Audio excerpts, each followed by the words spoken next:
Hello নমস্কার সবাইকে, আমি অঙ্কিতা চলে এলাম আমার পরবর্তী ভিডিও নিয়ে তোমাদের সাথে।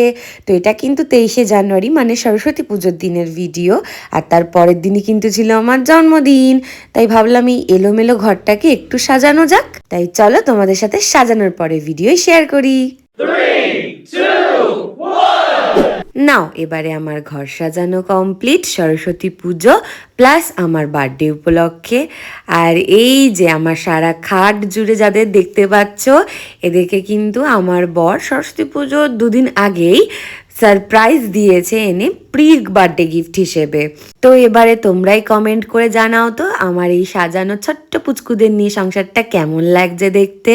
এরপর কিন্তু চলে গেছিলাম মার কাছে দুপুরবেলা সরস্বতী পুজোর জন্য রেডি হতে।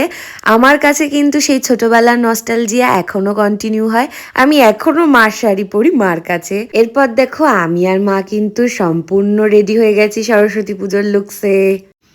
কাকে বেশি সুন্দর লাগছে অবশ্যই বলবে কি। এদিকে তোমাদেরকে হাই করতে আমার বাবাও চলে এলো হাফ প্যান্ট পরে। রেডি হয়ে চলে গেছিলাম শ্বশুর বাড়ি, আর এটা কিন্তু আমাদের বাড়ির ঠাকুর, দেখো কত সুন্দর লাগছে মা। তারপর দেখি ঋদ্ধি সোনা এদিকে ধুতি পাঞ্জাবি পরে একদম হ্যান্ডসাম ম্যান সেজে রেডি। এখানে সে বৌদির সাথে লজ্জা পেতে পেতে তোমাদেরকে হাই করছিল আর অনেক ছবি তুলে নিয়েছিল। আর এদিকে আমার বরকে শত চেষ্টার পরও পাঞ্জাবি পরাতে পারলাম না, এদিকে ও ফান্টা মেরে একদম রেডি। আর আমিও কিন্তু আমার মায়ের মেখলাটা পরে একদম ফুল রেডি। বাড়ি থেকে তারপর সোজা চলে গিয়েছিলাম আমার নাচের স্কুল উপাসনায়। ওখানে কিন্তু মমদি খুব সুন্দর সরস্বতী পুজো উপলক্ষে অ্যারেঞ্জমেন্ট করেছিল। এখানে জুপিটার দিয়ে আর মৌমিতা দি ঢং করছে, আর এই যে ওপরে দেখো ছাদে হয়েছিল খাওয়া দাওয়ার ব্যবস্থা। আমার মা সুন্দরী আর তার বান্ধবী সুন্দরীকে একটু দেখে নাও কেমন লাগছিল। আর এদিকে স্টার দিয়েও খেতে বসে পড়েছে। এবারে অনেকক্ষণ পর খুঁজে পাওয়া গেছে আমাদের আসল সরস্বতী মমদিকে। তোমরা দেখে নাও মমদিকে কেমন লাগছিল। এই তো তোরা আসলি, আমার আসল সরস্বতীকে তোমরা দেখো। ওসব কথা ছাড়ো, ওসব কথা ছাড়ো। এইদিকে আমাদের মেঘা রানী আর এইদিকে স্নিগ্ধা রানী বহুত পেকে গেছে মেয়েগুলো। এখানে দেখো মানে নিজের ছেলেকে নিচ্ছি হচ্ছে না, উনি যে জোর জবরদস্তি বোরকে ম্যাচিং করিয়ে পাঞ্জাবি পরে নিয়ে এসছে সেটা দেখাতে হবে আমায়।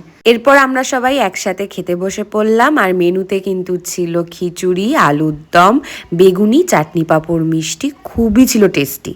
এরপর আমার বর 23 তারিখ রাত 12টা বাজার পর 24 তারিখ হয়ে গেছিল, ওর ছিল একটু নেমন্তন্ন বিয়ে বাড়ির, সেখান থেকে ঝটপট করে এসে দেখো বইয়ের জন্য কেক নিয়ে এসেছিল মিডনাইট সেলিব্রেশন করবে বলে। Birthday to you, happy birthday to you, happy birthday to Riya, happy birthday to you. অনেক অনেক থ্যাংক ইউ আর ভালোবাসা আমার একমাত্র বরকে, আর আমার ছোট্ট দেওর দুষ্টু দেওরকেও অনেক থ্যাংক ইউ। বার্থডের দিন লাঞ্চ খেতে চলে গেছিলাম আমার বাড়িতে, আর মা দেখো করেছিল 5 রকমের কত কিছু ভাজাভুজি, তারপর ডাল, আমার ফেভারিট পাবদা মাছ, চিকেন কষা, চাটনি পাঁপড় তো ছিলই। খেয়ে দিয়ে উঠে আমরা একটু সবাই মিলে আড্ডা গল্প করে নিচ্ছিলাম। আর এদিকে দেখো আমার ছোট্ট বোন ডোনাও চলে এসেছিল আমার সাথে দেখা করতে হঠাৎ করে একটা সারপ্রাইজ দিয়ে। এগুলো ছিল আমার বাবা মার তরফ থেকে পাওয়া গিফট, আর এইগুলো গিফট করেছিল আমার বর। আমার ছোট্ট বোন একটা সুন্দর গিফট দিয়েছিল। এরপরে রাত্রিবেলা সবার সাথে একসাথে ডিনার সেরে ভিডিওটা আজকে এখানেই শেষ করলাম।